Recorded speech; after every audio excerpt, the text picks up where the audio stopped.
Hello दोस्तों, अस्सलाम वालेकुम। क्या हाल है? ठीक है, खैरियत है? उम्मीद है सब लोग ठीक ठाक होंगे। अच्छा भाई, आज की जो टॉपिक है इसमें एक मैंने दिन में वीडियो बनाई थी छोटी सी, वो उसके हवाले से जो वर्क परमिट फेक आ रहे हैं उसके या ओरिजिनल कैसे चेक करते हैं। ये बहुत ही ज़रूरी वीडियो थी।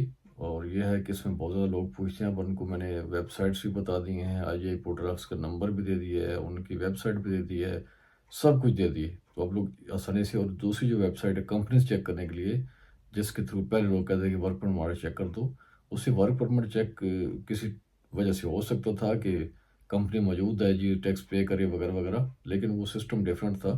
अब बाकायदा से जो वर्क परमिट सेम कंपनीज के आते हैं लेकिन पीछे रिकॉर्ड नहीं होते, इसलिए मैंने वो बना दिया है। वो ज़रूर देखें, उस पर पूरी आपको डिटेल मिलेगी। ठीक है, तो आज अभी जो है, अभी सिर्फ जो एम्बेसी से ये जुमेरात और जुम्मा की जो पासपोर्ट रिटर्निंग उस हवाले से है। अच्छा, फिर पासपोर्ट कलेक्शन जो करते हो आप लोग, उसका ज़रूरी एक चीज़ है वो आपको बतानी, जो बहुत ही ज़रूरी है। फिर इसके अलावा जो कुछ शेंगन कंट्रीज़ या यूरोप के बारे में कुछ एक दो चीज़ें ज़रूरी हैं वो आपको बतानी है, ताकि आप लोगों के ज़हन में रहें और बाद में जो है आपको काम आए या आप कोई फैसला करने में आसानी हो जाए। तो इससे पहले कि हम मेन टॉपिक की तरफ जाएँ, जितने मेरे यार दोस्त नए हैं इस चैनल पे, कर लिए वो सब्सक्राइब कर दें और वीडियो पूरी देखें, स्किप नहीं करें। अच्छी लगे तो आखिर में अच्छे से कमेंट दे दीजिएगा और लाइक कर दें और दोस्तों फैमिली फ्रेंड में शेयर कर दीजिएगा। ये फ्री है सब। अच्छा, चलते हैं जनाब मेन टॉपिक की तरफ। मैं आपको बताता हूँ कि जुमेरात को जनाब कितने वीज़े लगे और जुम्मे को कितने लगे, और इसके अलावा जो है कितने वीज़े लगे, कितने पासपोर्ट मिले और कितने रिफ्यूज़ हुए। अच्छा जनाब, जुमेरात को जो मिले, थर्सडे को, वो 15 पासपोर्ट मिले। उनमें से है जो 12 वीज़े स्टैम्प थे और 3 जो है बेचारों के नहीं लगे। उनकी बस बदकिस्मती कह लें, लेकिन रेशो देख लें कि अच्छी चल रही है, सही है। लेकिन पासपोर्ट ही कम मिल रहे हैं। अब जो है जुम्मे को सिर्फ 3 पासपोर्ट मिले, जो हमें इतला मिली है। भाई मैंने पहले भी आप लोगों को कई बार बताया, और लड़के चैनल पे भी आगे कहते हैं कि जनाब आपको नहीं पता, हमें इतने मिले इतने मिले। भाई हमारा कोई बंदा वहाँ मुलाजिम नहीं है जो सुबह सवेरे 9 बजे से शुरू करके शाम 5 बजे तक वहाँ एम्बेसी के बाहर बैठा रहे। तो हमें जितनी मालूमात मिलती है हम इतने बता सकते हैं ना, इससे ज़्यादा हम कुछ नहीं बता सकते। इसलिए खामखा तनकीद मत किया करें। और एक और दोस्त ने पिछली वीडियो में कहा जी ऐसा नहीं है कि फेक वर्क परमिट पे एंट्री हो सकता है। भाई मेरे पास एविडेंस है, प्रूफ्स हैं कि कैसे हो सकता है, मुझे पता है, तो इसलिए मैं बात करूँ अंदर बैठ के। ठीक है, तो खामखा तनकीद मत किया करें। कोई बात किसी की समझ हो तो करें, नहीं तो अपना भी टाइम ज़ाया नहीं करें और मेरा भी ज़ाया नहीं करें। बिजी लाइफ काफ़ी यहाँ पे यूके में।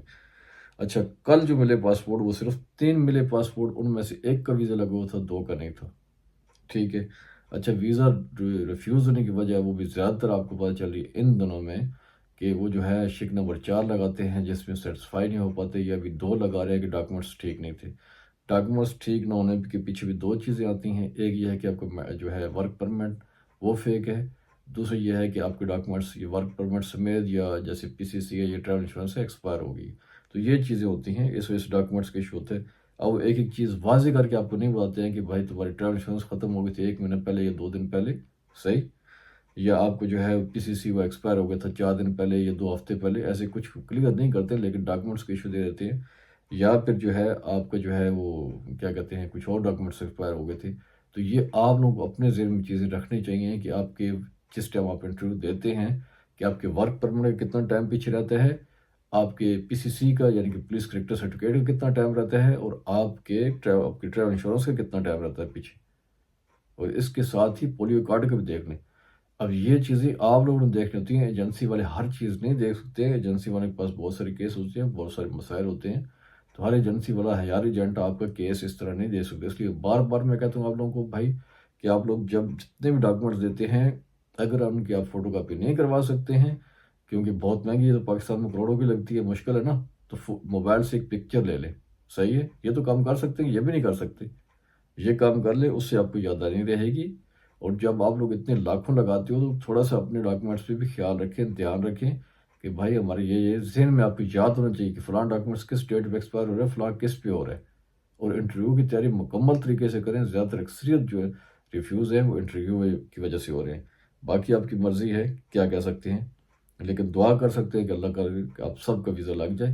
तो इससे ज़्यादा हम क्या हेल्प कर सकते हैं। इंटरव्यू की क्लासेस भी लेते हैं, आप लोग वहाँ भी नहीं आते, आते हैं तो 5 मिनट बैठ के भाग जाते हैं। ऐसे थोड़ी काम चलता है। एनीवे, चलते हैं नेक्स्ट की तरफ। नेक्स्ट जो है, एक और चीज़ का आप लोगों ने बहुत ख्याल रखना है, हर चीज़ एजेंसी पे नहीं डाल देनी है। ये हर चीज़ अपने एजेंट पे नहीं डाल देनी है।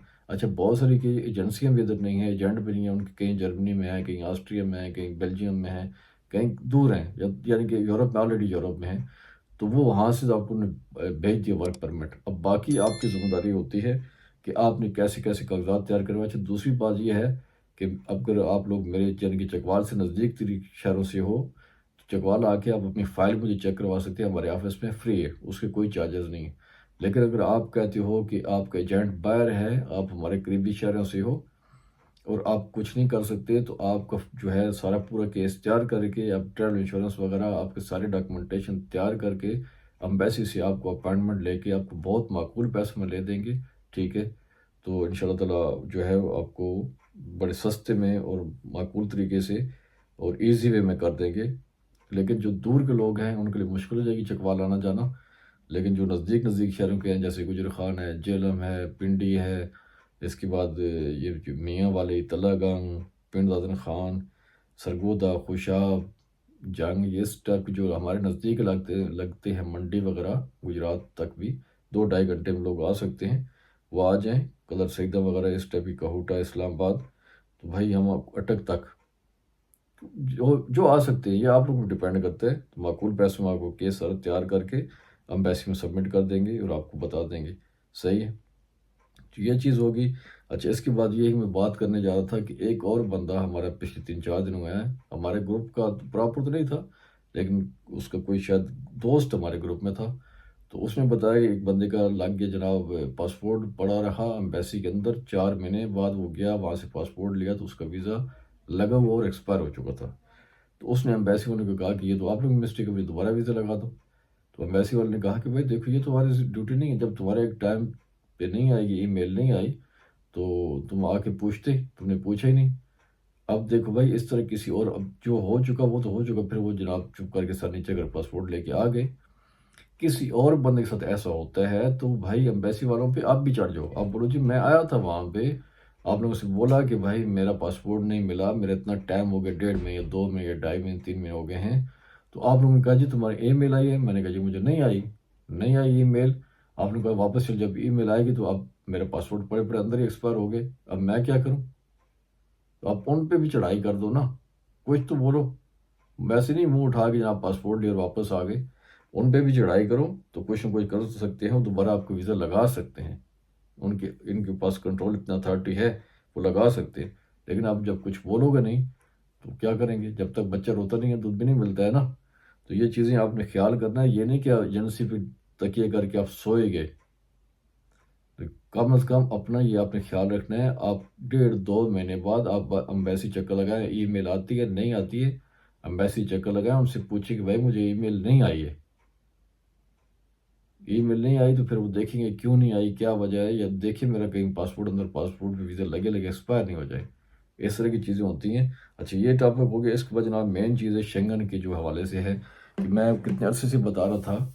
पहले पहले जब मैंने 2018 में दोस्तों को बताना शुरू किया कि भाई रोमानिया के जनाब वर्क परमिट मिल रहे हैं लोगों का, जी गरीब मुल्क, हमने क्या करना है। उस वक्त बंदे 50,000 लेके 1 लाख तक आए। सही।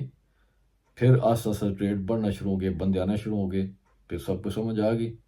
फिर मैं गया 2021-22 में, उस वक़्त 7-8 लाख रेट चल रहा था। लोगों का जी ये ज़्यादा है। तो अगले 6 महीने में रेट कहाँ पहुँच गया? अभी कितना रेट चल रहा है? 8,500 यूरो तक पहुँच चुका है रेट। और अभी आज कल जो संडे है, कल संडे तक जो है अभी पुराना रेट ही चल रहा है। मंडे को चूँकि शेंगन में आ चुका है, इसके बाद आप लोग देख रहे हैं रेट कहाँ जाते हैं। फिर आप लोगों को समझ लगेगी क्या है। ये भी मैं बोलता रहा कि शेंगन में आ जाएगा, रोमानिया भी आ जाएगा, बुल्गारिया भी, क्रोएशिया भी आ जाएगा। लेकिन आप लोगों ने खामखा तनकीद करनी होती थी, बात नहीं मानी है, ऐसी खप डालनी है चैनल पे भी, ग्रुप में आके भी, बस दिल जो नहीं है बात मानने को, ये बात है ना। तो बहरहाल सब कुछ हो गया। अभी मैं आप लोगों को एक चीज़ बता रहा हूँ, ये तो जो हो रहा है। अभी बुल्गारिया में आप लोग अप्लाई कर सकते हैं वीज़े के लिए, बुल्गारिया को भी नहीं करते तो ना करें। लेकिन नेक्स्ट जो है अल्बानिया, जॉर्जिया, मैसेडोनिया जिसे मकदूनिया हम लोग कहते हैं, और मोंटीनेग्रो, ये भी जो ममालिक तैयार हैं। अगर आप लोग इनमें भी आ जाते हैं, जिनके पास पैसे कम हैं, वो ये जैसे मैकेडोनिया है, जैसे मैसेडोनिया का आ जाता है, मोंटीनेग्रो है और जॉर्जिया, यहाँ पे आप लोग आ सकते हो। यहाँ से आगे आस्ता आस्ता पैसे इकट्ठे करके आप लोग आगे भी आ सकते हैं। रबानिया के तो रेट ज़्यादा चल रहे हैं, लेकिन टाइम पीरियड कम है, वहाँ आप लोग आ सकते हैं, वहाँ से भी आगे आने की आसानी है, लीगल तरीके से भी आ सकते हैं आप लोग। फिर इसके बाद ये बुल्गारिया है, साथ में जो कोसोवो है, इसके बाद बोस्निया है। ये ऐसे ममालिक जो थोड़े अब भी वीक हैं, साइप्रस है। तो ये इन ममालिक भी आप लोग आके, यहाँ से भी आप लोग आके यूरोप में शिफ्ट हो सकते हैं, माइग्रेट कर सकते हैं, लीगल वे से आ सकते हैं। थोड़ा टाइम लगता है, लेकिन सब्र करके अगर आप लोगों में सब्र है तो इन ममालिक तरफ भी आ सकते हैं ना, बहुत सारे मसाइल हो सकते हैं, बहुत सारे काम हो सकते हैं। सीधा सीधा ये नहीं कि फर्स्ट टाइम में आप सोचेंगे वहाँ से जर्मनी पहुँचना है, फ्रांस पहुँचना है, पुर्तगाल या इटली या बेल्जियम पहुँचना है या स्पेन पहुँचना है। थोड़ा ज़रा पाँव हल्के पे रखें तो बहुत सारे काम हो जाएंगे। वीडियो पसंद आए तो ज़रूर जनाब इसको लाइक और अच्छे से कमेंट दे दीजिएगा और सब्सक्राइब ज़रूर कर दें फ्री है। मिलते हैं अगली वीडियो में, तब तक के लिए अल्लाह हाफिज़, अस्सलाम वालेकुम।